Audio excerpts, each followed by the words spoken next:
بسم اللہ الرحمن الرحیم۔ میں ہوں آپ کا ہوسٹ، آپ کا دوست جدید ٹیکنالوجی سے۔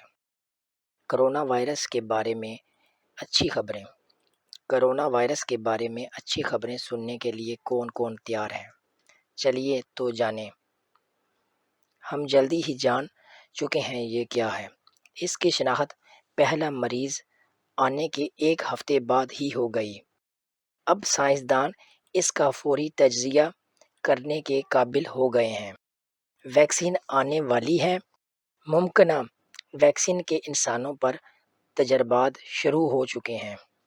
ایک مؤثر ویکسین شاید 2021 تک دستیاب نہ ہو، مگر دنیا میں کم از کم 8 ٹیمیں اس کی تیاری میں مصروف ہیں۔ صحت یابی کی بڑی شرح۔ عالمی ادارہ صحت کے مطابق اب تک 70% مریض صحت یاب ہو چکے ہیں۔ 80% متاثر افراد میں اس کی علامات کم یا درمیانے درجے کی ہیں۔ حالات میں بہتری کی نشانیاں۔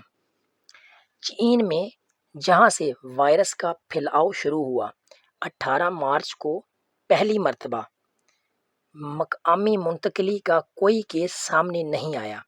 جنوبی کوریا میں بھی مریضوں کی تعداد میں کمی آئی ہے۔ وائرس کا اثر ابھی بھی محدود کیا جا سکتا ہے۔ عالمی ادارہ صحت کے مطابق وہ ملک جنہوں نے حفاظتی اقدامات میں تیزی دکھائی، وہاں وائرس کا وسیع پیمانے پر پھیلاؤ نہیں دیکھا گیا۔ آپ بھی مدد کر سکتے ہیں۔ اس وقت ہاتھ صاف رکھنا ہمارا سب سے بڑا ہتھیار ہے۔ اسی طرح سماجی دوری اپنا کر بھی وائرس کا پھیلاؤ دور کیا جا سکتا ہے۔